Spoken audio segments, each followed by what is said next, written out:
legal kidnapping of troubled teens. Hey guys, how's it going? Dude here, I'm back with another video. In today's video, I'm going to be taking a look at the phenomena in America that is the troubled teen industry. If you haven't stumbled across this before, you are in for a wild ride, because there is an industry, a very lucrative industry in America right now that legally kidnaps children, takes them to rehabilitation camps where, to be honest, there are dark reports of abuse and trauma. So let's take a look at the crazy world of the troubled teen industry. So within the world of troubled teen industry, there is youth transportation services.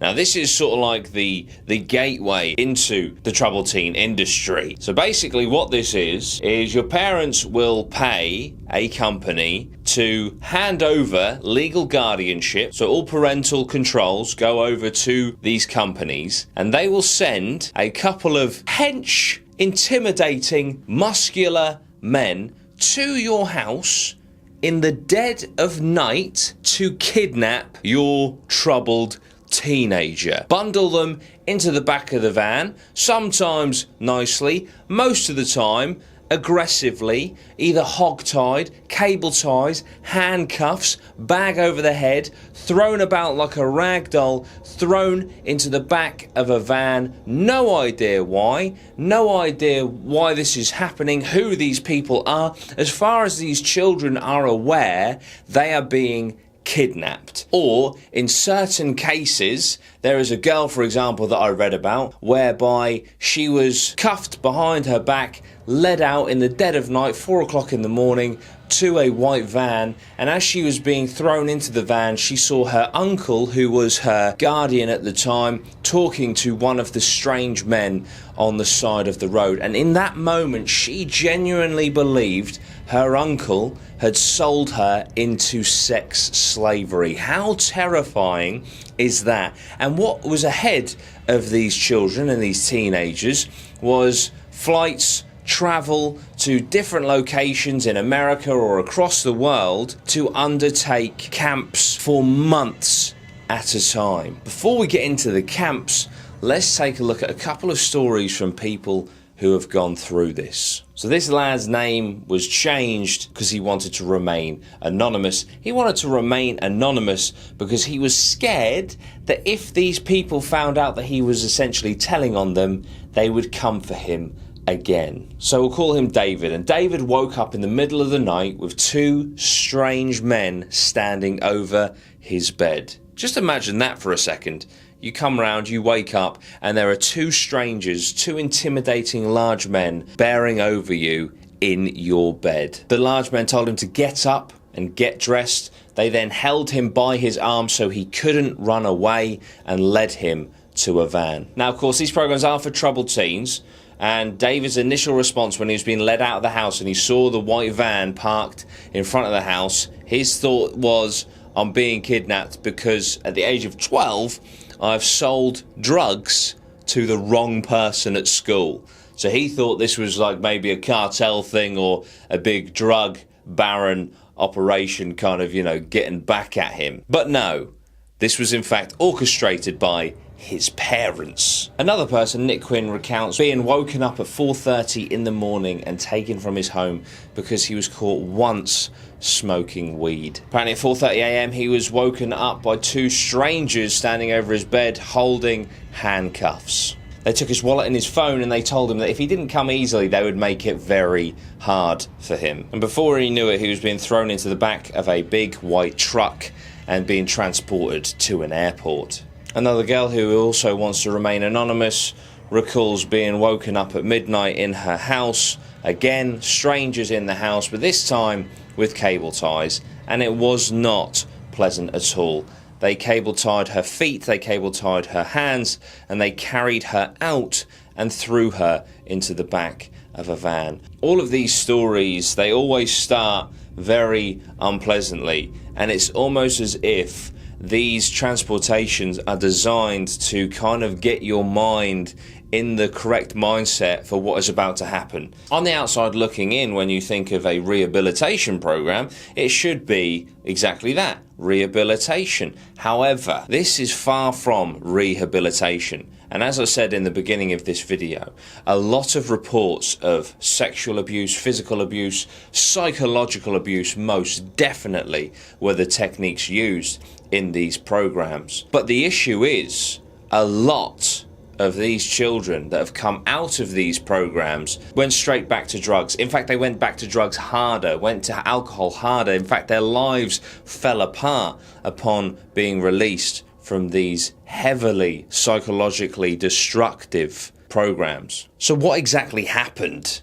when they arrived at these locations? According to Maya Zalovitz, who is an author of a book, Help at Any Cost, How the Troubled Teen Industry Cons Parents and Hurts Kids, states in that book that the classic list is food deprivation, sleep deprivation, public humiliation, beatings, and denial of access to the bathroom to the point where you wet or soil yourself. But I'm also constantly hearing stories of people being forced to reenact various traumas, like being raped. There are other anecdotes coming out of these camps, like apparently one girl's bed was discovered and written on the sheets was, "I am the yes girl, spray your cum on my tits." They also had to write down constantly while staring at walls statements like, "I am pathetic, I am not worthy, I am a whore, I am a slut." Reinforcing these negative narratives in their head is far from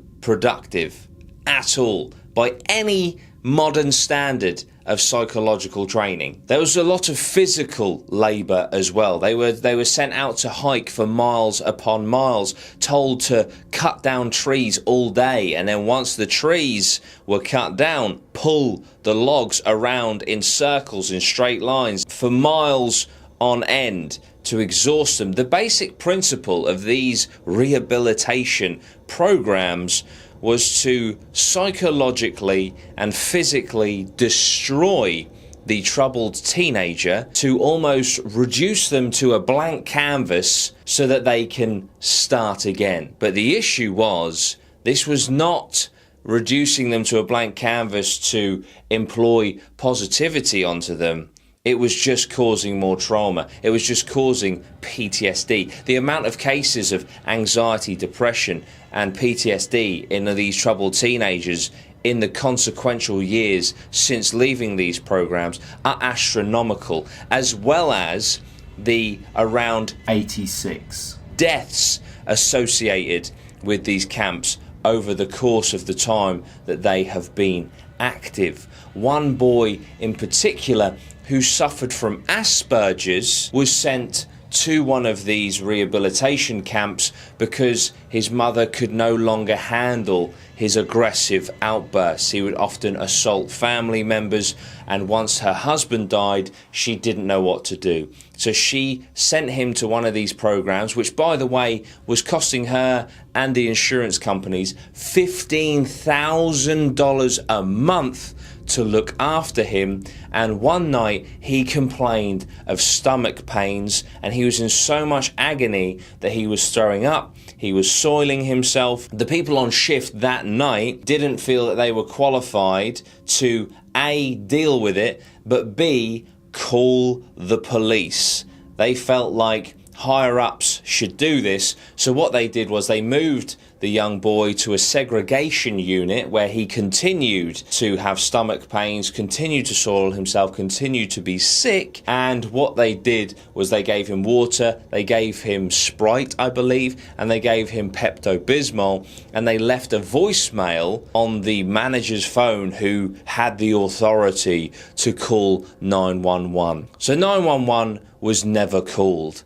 And in the morning, the boy was found face down, rigor mortis already set in.